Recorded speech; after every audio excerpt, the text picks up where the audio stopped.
I am so excited to dive into this video today with all of you. Welcome one and all. Today we are doing a video that's I've done videos similar to this, but it's a little different. NextFest just happened for Steam, and there was some pretty good games in there. At first when NextFest happened, for a while, I was just kind of like, yeah, whatever, it's just a bunch of indie games. And what a silly guy I am for saying that one, because I started scrolling through, being that the last couple months really, I've been very obsessed with pixel art games. So I went in there, I filtered for pixel art games, because I was like, it's an indie game, like kind of featuring showcase or whatever. And so, I went in there, I filtered for pixel art games, and I clicked through, and shout out to Valve Steam for having this demo system now, because I just went crazy the other night and started installing a bunch of demos, basically saying, screw it, let me give these games a try. And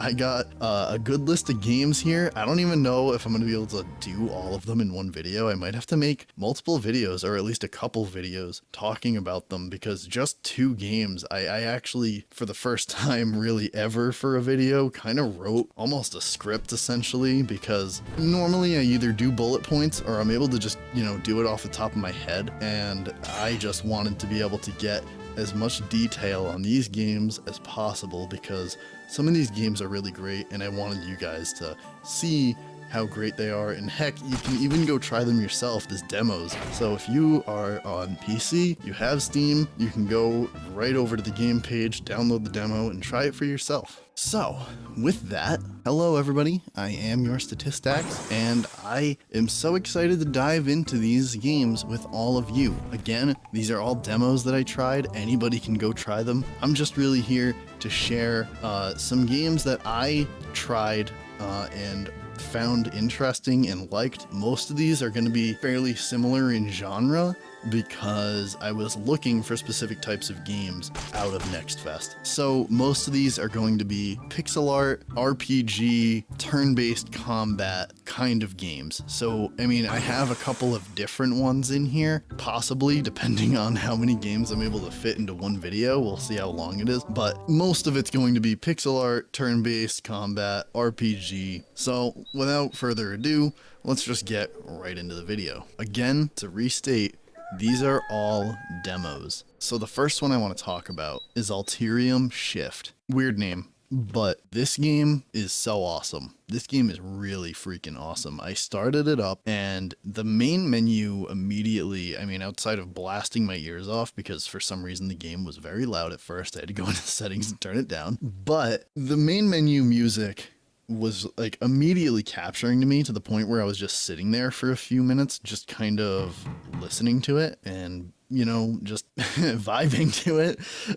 And even the background and stuff is cool. I like that the continue, load, new game, all those buttons like disappear if you don't press any buttons, and then you can press a button to pull them back up, to just kind of sit there. And even though it's not like much going on in the background, you can kind of just sit there and look and listen and look at the art and stuff that's going on in the background. It's really nice. So I thought that was cool. But the music doesn't stop being excellent at the main menu. I was going through the game and constantly being like, oh, okay, yeah, this music, I like this music. The combat music was great. There was this part, I'll play a couple of clips, because there was a part where I go down into like this well, and it's like a cave system type thing that I'm in, and immediately the music grabbed me, and I was like, oh, I like this track. Like, that was my favorite track in the demo that I caught. I loved it. I absolutely loved it. It was so good. It's like, honestly, if I can use it in the background of my videos, I probably will from now on, because it was just this nice subtle tone to it. It was very chill. It was awesome. I absolutely loved it. So music, shout out, it fits the game well. And you know what, we're just right here right now, I'm just gonna give you a sample of some of the tracks from this game. Just take a listen.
That second track, man, like I love the combat music, but that second track when you're down in the well, oh man, that second track hits so hard to me. I don't know why. I don't know if you guys feel the same way, but shout out to the music. It fits so well to the game and it's great.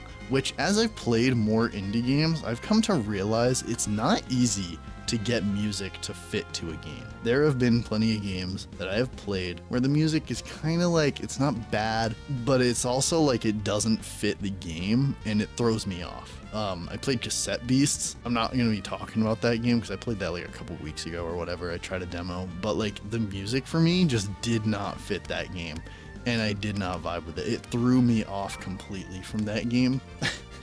So shout out to the music for this game, definitely. So the next thing that definitely was surprising for me was the choice/role playing in this game felt great. I didn't feel like the dialogue had any major impacts. Maybe it does. I mean, it's a demo, so I can only go so far, really. But I didn't feel like the choices of dialogue I said or did have made huge differences, but it definitely made me chuckle at times. There was some funny things you could say, especially with the character that I chose, because basically when you start the game, you can choose between 3 different characters, and I chose a character that was, well, let me explain the 3, I guess, before I get ahead of myself. So when you start the game, you have the choice of 3 different characters, and the character I chose, her name was Sage, and basically she was a mage and she had the ability to use magic of all different kinds, whereas there was another character, I forget her name, but she could use a spear but also use fire magic. And then there was another character who could use archery but could use wind as an ability, and that was the 3 characters you could choose from. So I chose Sage, and this character was, you know, very lazy, but at the same time was very witty and overconfident. So there was definitely dialogue choices that pertained specifically to this character, and I did confirm. I went back into the demo and confirmed by choosing another character, not only is there different dialogue choices based on the character you choose, the game's beginning is completely different. I started as Sage in a bed sleeping, which is awesome because it pertains to that lazy character, and it gave me the choice when somebody came knocking at my door to just either, basically I could get up or I could keep sleeping. And I kept sleeping and kept sleeping, and eventually it gave me the ability, after saying to keep sleeping, it eventually gave me the ability to just sleep through the day. I didn't take that choice because I wanted to see the game, obviously, and I think the first day was a tutorial kind of thing, so you basically get the choice in a funny way to just completely skip it. But then if you choose, let's say I chose the archer the second time, and you start out not sleeping, you're outside, and this guy comes up and talks to you, and basically the first day is you're supposed to take this quote test or whatever, or the second day I should say, and he basically asks like, hey, are you nervous, or how do you feel about it? And you can say like, no, I'm not nervous about the test, I'm ready for that. Or you can say, I am nervous. And I'm assuming one of those choices is kind of similar pathing to Sage, where it'll be like, oh, okay, you get the practice day where they teach you and tutorial you through the game, or you can say, I'm ready, and then it skips that day. That's probably the same line, I would assume. I didn't go through with it because honestly, I didn't really want to spoil much because I kind of want to wait for this game to be out. Sadly, this game is not out. I believe on Steam it says, yeah, just coming soon. That's all it says. So there is no release date, sadly, for this game, but this game is incredible. It has a lot more than meets the eye. I mean, one of the first objectives I did, I had to help this like grandma lady get over to the graveyard to visit her late husband, and when I was doing that, I crossed a pond while helping her get to the place without being attacked or anything. I crossed upon a pond, and you can go up to it and you can fish. You can fish in the game. This game, I've never played in original Final Fantasy, but this game gives me that kind of vibes. Like original old pixel art top-down Final Fantasy kind of vibes. I don't know if that even makes sense since I've never played one, so I don't know if that's really a comparison that I should use, but I don't know. I just got that vibe. And I haven't even talked about the combat yet. I mean, it's not anything crazy. At least from what I saw, it's pretty simple. You know, you got your health and then your MP, so magic will take up the MP, aka magic points, and then you have your physical attacks and your dodge slash, like you can have like evasion and stuff, and you get gear that'll help you boost that, and then you can defend. And, you know, it's a basic combat system, turn-based combat system where you choose, and enemies will have weaknesses, whether it's, you know, I mean, for me, because I played as a mage, sometimes the water spells would do more damage, or the fire spell would do more damage, and I assume you get more and more, you know, abilities or weapons of physical status to use as you go through the game. I got a piece of gear from helping the grandma lady and then going to find her in the house and talking to her. She gave me this belt, which gave me like +1 to speed, which upped my evasion and stuff. So I'd have like chances of enemies missing me more. So yeah, it's, you know, it's the combat system of this kind of RPG, like I was saying, like that old Final Fantasy type RPG that you'd expect. Something that caught my eye that I really did love was when I went into the menu, you can save whenever, wherever, as you please, which I really loved the idea of that, because as much as I don't mind those classic feeling pixel art RPGs that have the save points, I do love when you can choose to save wherever you want, especially because this game is now very Steam Deck friendly. So shout out to anybody that uses Steam Deck out there. I feel like this game will be very Steam Deck friendly whenever it comes out. I honestly just can't wait for this game to come out. It just felt like a really good, high quality game. Oh man, would you look at that? I'm already about almost 13 minutes into this, and I've only talked about one game, so I'm probably only going to be able to talk about 2 games in this video. I know with the editing, it's probably going to be a little bit shorter, but I'm only really going to be able to talk about 2 games in this video, more than likely. So the next game I want to talk about here is going to be Infinite Mana, or Mana. I don't know how you say it. Infinite Mana, that's how I'm going to say it. Really quick though, going back to Ulterium Shift, the first game I talked about, I do want to say my playtime in it was 60 minutes. So I had about an hour of playtime in that versus Infinite Mana, where I had a playtime of 30 minutes. So I just want to make sure that that is known. So this next game we're talking about here, Infinite Mana, had 30 minutes of playtime in it. Still very much so enjoyed it. The game time kind of ended with me, sadly, in, I don't even know what to call it. It wasn't a crash, but basically I was playing the game and then suddenly like the screen froze up and I could hear the game going on, and if I, you know, did buttons and stuff, it would work, but I couldn't see what was happening anymore, so I just had to close out of the game, and then I went and got food because I was hungry. So I didn't go back on it yet, but I still wanted to talk about it because regardless of how my experience ended with it, it is a demo at the end of the day, so we all got to remember that. It's like essentially an early access. The game is going to be worked on, and my overall gameplay experience was really good, and the game had a lot of great features and stuff in it, and so let's get into it. So the game threw me off at first, I will say. This game, compared to Ulterium Shift, I will admit, is probably a little bit more clunky. It definitely had older game feel because I don't know if there's a way to change it, but it had a big black area and then the game was smaller in size. So maybe some people won't like that. I don't know. I personally didn't mind it. Maybe there's something in the settings to change it. I didn't really check. I just kind of got so into the game because it was so odd in the beginning. But anyways, so the main menu threw me off because it first of all started in windowed mode, and then all the options was to continue, load game, and exit game, and that was literally it. So I was like, wait a minute, where's the options? How do I full screen this game? What's happening? So I kind of, you know, after a few seconds was like, okay, wait, let me just, you know, go through the game and see what happens. I hit continue, or new game I should say, and it basically just prompted me with a dialogue box saying, would you like to go through the options for this game, which I thought was very, very odd. I don't know why you don't just put the options button in the main menu. It's a little odd to me. So anyways, once you hit yes, you're able to full screen the game, change the resolution, change the volume of the game, and all that stuff you're able to mess around with. It's not going to be a game with a crazy ton of options.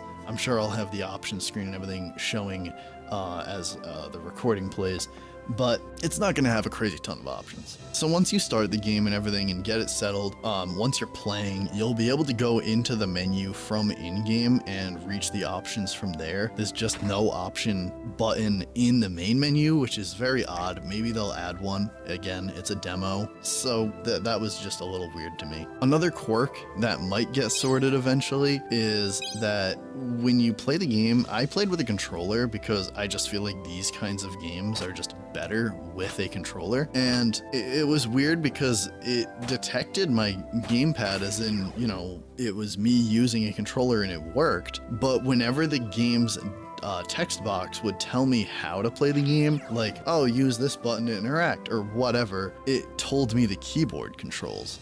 Even though it even has a setting in options to use your controller and tell you the controller controls, it just doesn't through the dialogue text box, which I found a little quirky, but maybe it's something that'll get resolved when the game fully launches. So I don't want any of this to count against the game because, again, it's not a fully launched game, it's the demo. So just keep that in mind as you, look at the game and such. And again, all of this that I'm talking about here, this one and the last one, it's a demo on Steam, so anybody can access it at any time. So if you're done listening to me ramble on, you can absolutely just head on over to Steam, download the demo. It takes 2 seconds because it's, only a demo. It's not the full game. And just try it for yourself. So I fully recommend it because it's free. So when the game kicked off, I was pretty confused. I didn't know if it was like the game like tweaking out or if it was supposed to be doing that, but it would keep like doing like glitch things. And like I walked up to this pot and then all of a sudden it was like floating around the house, like flying between rooms and stuff, like all over the house and turning into like a coat and a sword and a dust pile. It was like doing all weird things and like flying around the room, and I was very confused and just kind of laughing because I was like, is this supposed to happen, or like did I like break the game already? I was very, very confused. So that was going on, and then as I interacted with things around the house, it just weird shit kept happening, and I was eventually like, okay, this is supposed to happen. Like I talked to this girl that was in the house and she said like, why don't you go play outside? And then when you talk to her again, it's like, what? Outside, it was like breaking up dialogue and acting very odd. So eventually I go outside, and then the outside realm starts like glitching out and stuff, and it's very odd. But then it gives you the option to choose what your character looks like, and it's essentially only 4 different sprite models to choose from, but they're all really awesome looking in my opinion. So I really liked that. And then you get to name yourself, which is pretty cool. And before you know it, you're starting off in this like prison cell thing, talking to a wolf that knows how to talk. So, it just gets weirder and weirder. And then, it's comical in its interactions. Like I walked over to this like thing, this like bucket in the corner of a prison cell, and it just kind of says something like, oh, this is a bucket and it's full of something. It's just a funny game. As you continue, you'll be able to interact with pretty much almost everything in the game, which I really appreciate. I love when you can just press A on anything and it gives you a text box saying something of some kind. So I really appreciated that. It seems like it's a game where there'll be like little secrets hidden here and there. So then there's the turn-based combat, which definitely was interesting. So then there's different types of attacks, and they'll be like, they had weird names. Like there was an attack called like weak attack or something. I don't remember the exact name. And then crushing, and it was really weird the names that there were for this. And then when you choose that type that you want to hit with, like say you chose weak, it would start a combat thing where like there's a circle on the screen and then it shrinks down and it showed like a D-pad, and you want to get that circle as small as possible and then hit A, and basically that'll give you a great hit, or you can get a good or just a complete whiff where you just miss them completely. So it's a little odd in that sense, but the combat seems almost like kind of reminding me of like a persona or something, where you essentially, you know, you have to attack them with a type of move to figure out which one they're weak to. So you just kind of play that guessing game until you learn it, and then you learn it and you have that knowledge seemingly going forward forever, and you'll know which enemy is weak to what after experimenting in combat with them. This game did also have dialogue options and stuff to it. Again, I don't know how impactful they are because I didn't go through it twice. I'd have to run it back and confirm that, but I didn't really want to. I'm trying to play all these different demos to get videos out for you guys, so I kind of have to time crunch sometimes. I don't want to time crunch too much, obviously, but I want to get a decent amount of played game in on these. So, you know, outside of some of the quirks that Infinite Mana had, this game was really cool and it's on my wish list along with Elterium Shift. These are both games that are on my wish list and I'm definitely going to be looking to buy eventually. Super excited for whenever they come out. Both of them have no release date. Scratch that, I am a complete liar. Infinite Mana is $25 on Steam and it's in early access, so that's very interesting. I might be picking up this game. It is a 2.5D, it says on here. I forgot to mention that. Here, let me just read you the Steam explanation. It says, Infinite Mana is a 2.5D RPG about exploration and glitch mechanics set in the magical world of Arukia. I hope I'm pronouncing that right. You are the wanderer, branded and without memory. Make friends and discover who you are. Unlock unique guises, classes, in parentheses, seek relics, talk to animals, collect items, fish, and more. So this game just sounds really interesting. Very excited. I might pick this up sooner than later. I might be picking this one up soon. If I do, I will definitely be making a video more in depth on it. So anyways, I'm going to try to wrap this up now because I'm reaching the I'm past the 24-minute mark. I hope you all enjoyed this. I really just wanted to shout out these games because I played the demos and they are awesome. I'm gonna have more demos to shout out in more videos. So definitely let me know down below if you've tried these games, what you think of them. Are you going to try them? Are you interested in buying? Did you buy Infinite Mana? Apparently it's already available. So I am super excited. Probably going to be picking up Infinite Mana very soon. I don't know, we'll see. I am pretty excited about this game. It looks really great and it had fun gameplay, fun characters so far in the demo that I experienced. So yeah, we'll see. But let me know down below if you guys are considering either of these games, if you've wishlisted, if you've tried the demo, let me know what you think of them, all that good stuff. If you enjoyed the content, you know what to do with all those YouTube buttons that help me out so much. And in the description is my Twitch, Twitter, and Instagram. Definitely give those a follow so that we can keep in touch more often and talk more about games and anime because I am super into anime. By the way, if anybody has any recommendations on anime, definitely let me know. So anyways, I'll see y'all in the next one. Later.